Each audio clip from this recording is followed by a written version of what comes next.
Hujan yang mengerikan, karya Angela Bosniak. Itu adalah hari yang panas lagi di musim panas. Udara yang kita hirup menjadi menyesakan karena cuaca panas.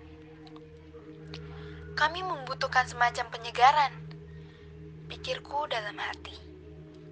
Tapi penyegaran seperti apa? Minum air dingin? Tidak, itu hanya solusi sementara. Kipas angin di ruang tamu hanya bisa meniupkan udara hangat karena udara menjadi sangat kering dan panas. Saat aku memikirkan apa yang akan mengatasi panas ini, ada suara keras di luar. Kakak-kakakku berlari ke jendela dan bersorak. "Ini akan hujan, akan hujan!" Seru mereka begitu bahagia. Hujan, itu yang kami semua butuhkan.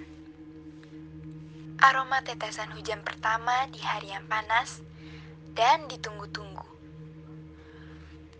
Awan gelap tiba-tiba terbentuk setelah berhari-hari panas tanpa henti dan langit biru yang bersih. Gerimis mulai turun dan saudara-saudaraku ingin pergi keluar untuk bermain di tengah hujan, untuk menyegarkan diri. Ibuku tidak mengizinkan mereka karena mereka bisa sakit dan membuat pakaian mereka kotor. Aku membantu membuka sedikit jendela dan mengamankan pintu, sehingga kami dapat menikmati angin segar yang dibawa hujan sambil tetap aman di dalam rumah.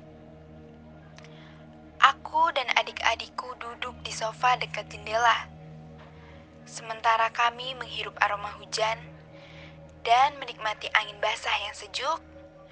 Ibu kami menyiapkan sup untuk makan malam. Makan sup krim hangat dengan roti renyah untuk dicelupkan adalah yang terbaik di hari hujan.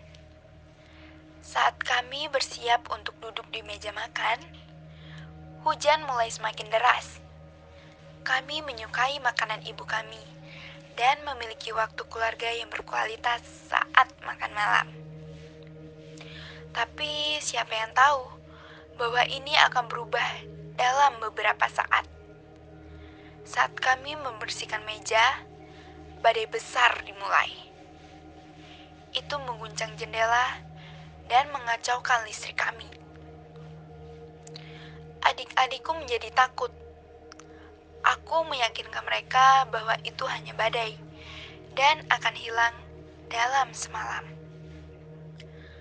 Aku merasakan sesuatu yang basah di kepalaku.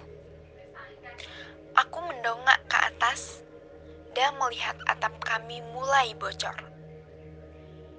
Ibuku dan aku menaruh beberapa ember di atas ruang tamu agar lantai kami tidak basah. Kami menyalakan TV dan mencoba menghilangkan badai dari pikiran kami. Aku dan saudara-saudaraku duduk di sofa dan menonton pertunjukan kami. Kami perlahan-lahan tertidur. Aku tidur nyenyak dan tidak keberatan dengan badai di luar. Aku terbangun karena ibuku yang panik mencoba membangunkanku dan saudara-saudaraku. Aku masih mengantuk dan bingung, sampai aku melihat ke bawah dan melihat air di pergelangan kaki ibuku. Rumah kami mulai kebanjiran. Hujan masih berlangsung dan sepertinya tidak akan berhenti dalam waktu dekat. Ibu kami sudah mengemas sekantong kebutuhan dan kami langsung menuju ke mobil.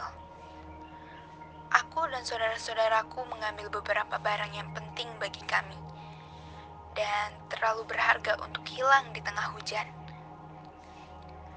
Ayah kami meletakkan semua barang-barang kami di bagian belakang dan kami dengan cepat duduk dan mulai mengemudi di tengah malam yang penuh badai. Aku bertanya kepada ibuku, "Kita mau kemana? Rumah kita kebanjiran. Dan jika kita tidak aman di sana, kemana kita akan aman?" Ibuku berkata, "Kita akan pergi ke tempat penampungan yang dirancang untuk situasi seperti ini. Semoga tidak ramai di sana dan keluarga kita bisa muat." Perjalanan masih panjang dan hujan masih terus turun. Aku khawatir mobil kami akan tenggelam juga, tetapi ayahku memberikan yang terbaik untuk mengemudi dengan cepat, sehingga kami dapat tiba di tujuan sesegera mungkin. Aku tertidur sekali lagi. Ketika aku bangun, kami berada di garasi. Ada banyak mobil dan seperti yang aku pikirkan, banyak keluarga juga. Ibuku dan ayahku sedang mengambil barang-barang dari mobil ketika seorang pria mendekati mereka. Mereka berbicara sedikit dan kemudian ibuku menyuruh kami keluar dari mobil. Kami berdiri berbaris dengan keluarga lain yang datang dan mulai mengikuti pria itu. Dia membawa kami ke aula besar yang tampak seperti gym sekolah. Di dalamnya ada beberapa kasur dan sekeranjang kebutuhan. Dia menyuruh kami menunggu di sini sementara menunggu yang lain tiba. Aku duduk di kasur dan mengambil selimut darinya. Aku membungkus adik-adikku dengan itu karena mereka kedinginan. Yang bisa aku lakukan hanyalah menunggu dan bertanya-tanya apa yang akan terjadi selanjutnya. Siapa sangka, hujan bersahabat yang membantu kami menyegarkan diri di tengah panas ini akan menjadi sangat berbahaya, sehingga memaksa kami untuk kabur dari rumah. Hujan masih belum berhenti. Aku masih mendengar tetesan dan badai tampaknya semakin besar. Aku berharap ini akan segera berakhir, sehingga aku bisa kembali ke rumahku. Tetapi ketika aku melihat sekeliling, ada anak-anak lain dalam situasi yang sama sepertiku. Akankah ini menjadi kehidupan baruku? Apakah aku harus tinggal di antara semua orang ini, di gym sekolah ini? Saat aku berpikir, aku tertidur sekali lagi. Saat aku sedang tidur, aku berharap semua ini hanya mimpi buruk. Saat aku bangun, aku sudah berada di tempat tidurku. Matahari sudah tinggi dan cukup panas lagi. Aku bingung. Tunggu, bukannya kemarin banjir? Bukankah kita melarikan diri kemarin? Aku melihat ponselku dan melihat ada yang aneh. Tanggal tidak berubah. Itu adalah tanggal dari kemarin. Aku berpikir, mungkin keinginanku benar-benar menjadi kenyataan. Mungkin itu semua hanya mimpi buruk. Aku melanjutkan hariku dan berpura-pura tidak terjadi apa-apa. Sedikit yang aku tahu bahwa aku akan mengalami peristiwa kemarin hari ini juga, tetapi hanya pada tingkat yang berbeda. Bionarasi. Cerpen ini aku tulis terinspirasi dari banyaknya banjir bandang di Indonesia.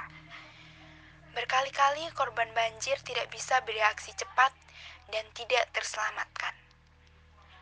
Aku menulis cerita ini mencoba untuk mendapatkan perspektif bahwa banjir terjadi, tetapi sepertinya tidak ada yang mengingatnya.